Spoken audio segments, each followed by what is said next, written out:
साथियों, 1947 में जब मां भारती के टुकड़े हुए,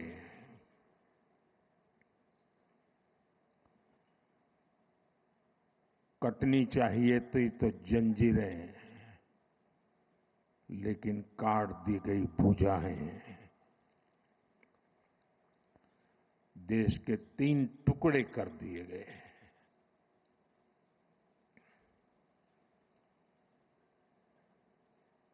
और उसी रात पहला आतंकवादी हमला कश्मीर की धरती पर हुआ।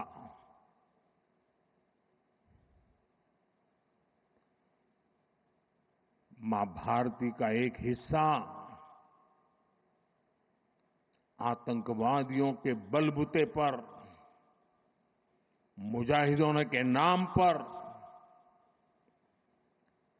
पाकिस्तान ने हड़प ले लिया।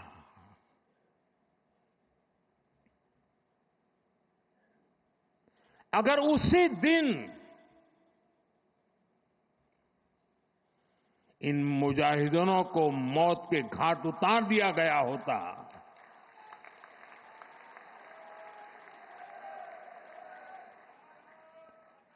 और सरदार पटेल की इच्छा थी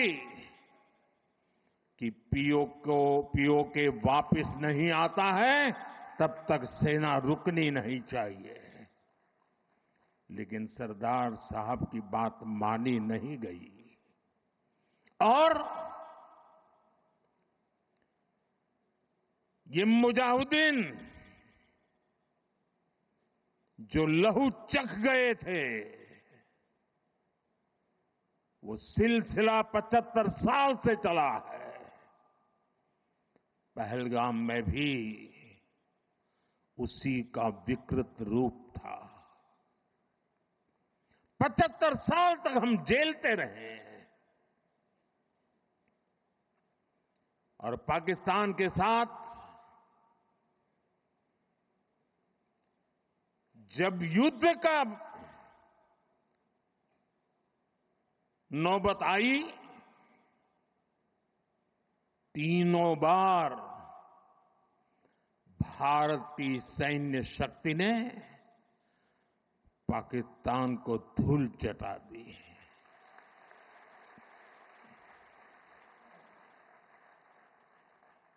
और पाकिस्तान समझ गया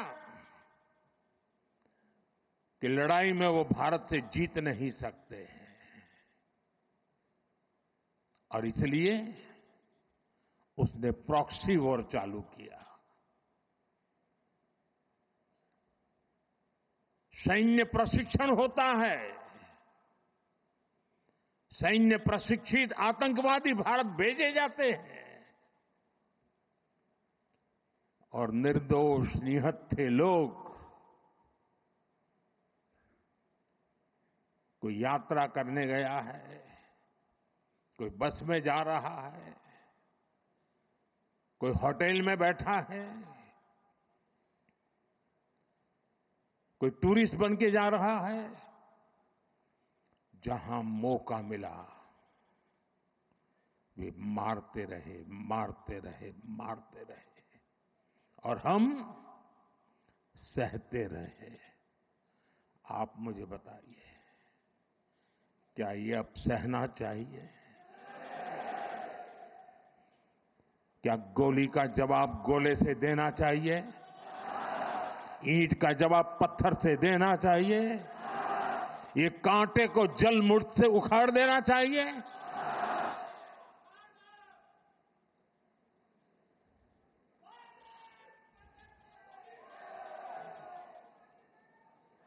साथियों, ये देश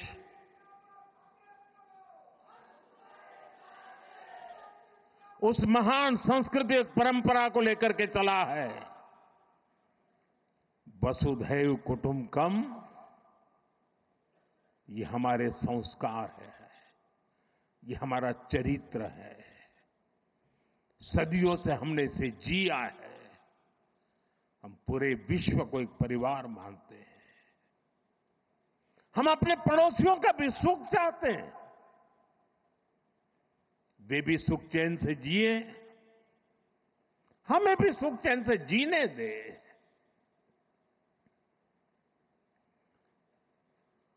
ये हमारा हजारों साल से चिंतन रहा है।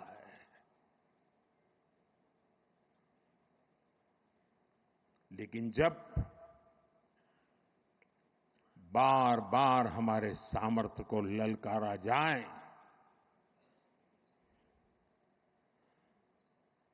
तो ये देश वीरों की भी भूमि है।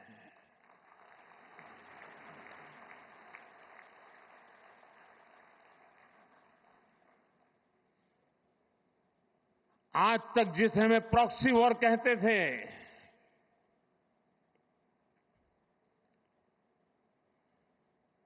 6 मई के बाद जो दृश्य देखे गए,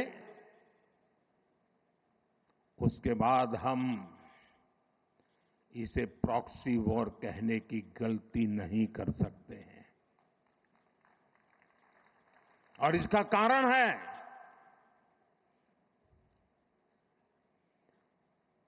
जब आतंकवाद के 9 ठिकाने तय करके 22 मिनट में, साथियों 22 मिनट में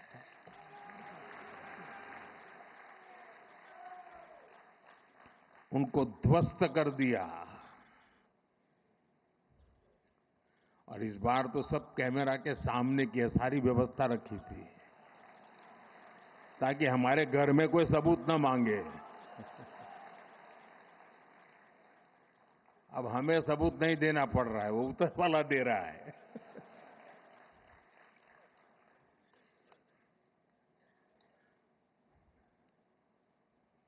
और मैं इसलिए कहता हूं अब ये प्रॉक्सी वॉर नहीं कह सकते इसको,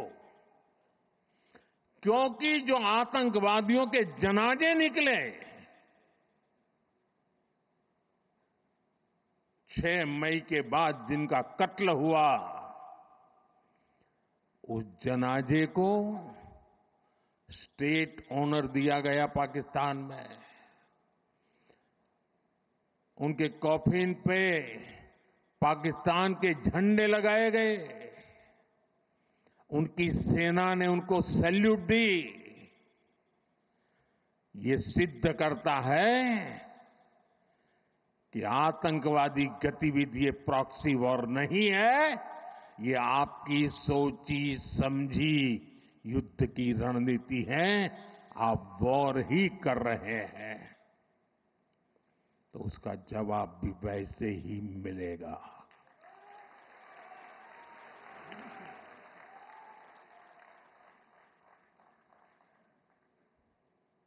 हम अपने काम में लगे थे, प्रगति के राह पर चले थे।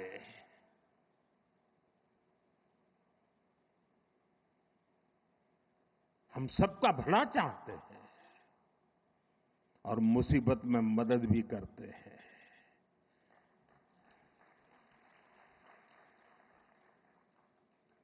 लेकिन बदले में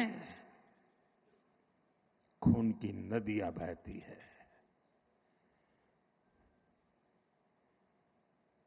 मैं नई पीढ़ी को कहना चाहता हूं,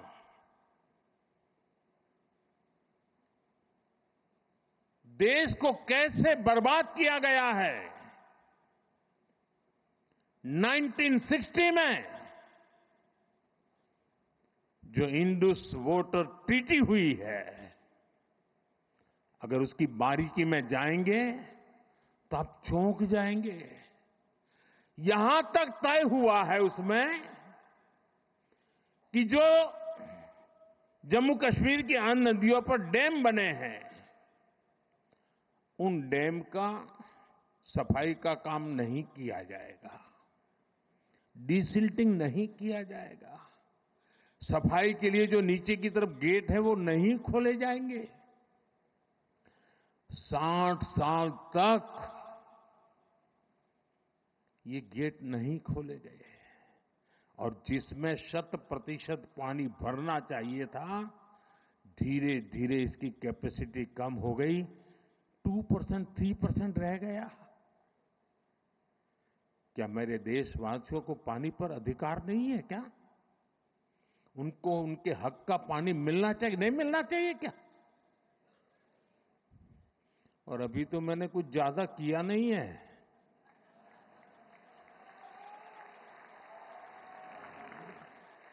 अभी तो हमने कहा है कि हमने इसको एबेंस में रखा है, वहां पसीना छूट रहा है।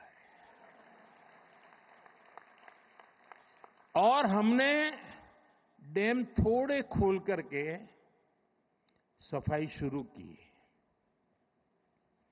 जो कूड़ा कचरा था वो निकाल रहे हैं। इतने से वहां फ्लड आ जाता है। साथियों, हम किसी से दुश्मनी नहीं चाहते हैं। हम सुख चैन की जिंदगी जीना चाहते हैं। हम प्रगति भी इसलिए करना चाहते हैं कि विश्व की भलाई में हम भी कुछ योगदान कर सके।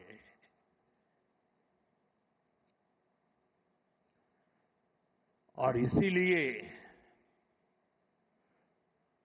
हम एक निष्ठ भाव से कोटि कोटि भारतीयों के कल्याण के लिए प्रतिबद्धता के साथ काम कर रहे हैं।